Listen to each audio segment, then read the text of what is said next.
Brexit has seen the EU play hardball with the UK, and the inspiration for this tactic may have come from the bloc's talks with Switzerland, when the country appeared to go back on its own referendum vote.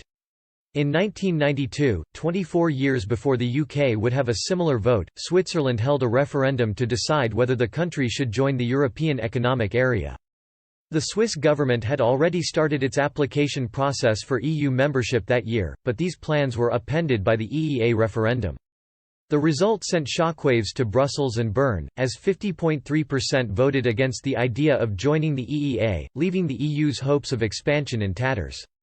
René Felber, then the president of the Federal Council in Bern, said at the time, this ordeal provoked the Swiss government to suspend the application for EU membership.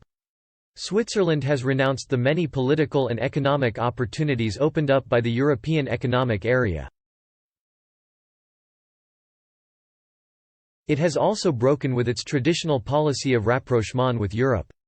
We have witnessed a grave rupture between the federal authorities and the people. The cleavage between the French-speaking cantons and the rest of Switzerland is a matter of great concern. However, in a sign of things to come, Jean-Pascal Delamara's, another member of the Seven-Man Council, warned that European economic integration would go ahead anyway and that Switzerland's defection would result in discrimination, possibly against its economy.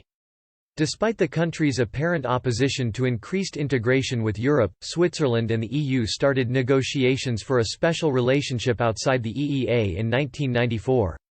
Switzerland wanted to safeguard the economic integration with the EU that the EEA treaty would have permitted, while purging the relationship of the points of contention that had led to the people voting no in the 1992 referendum.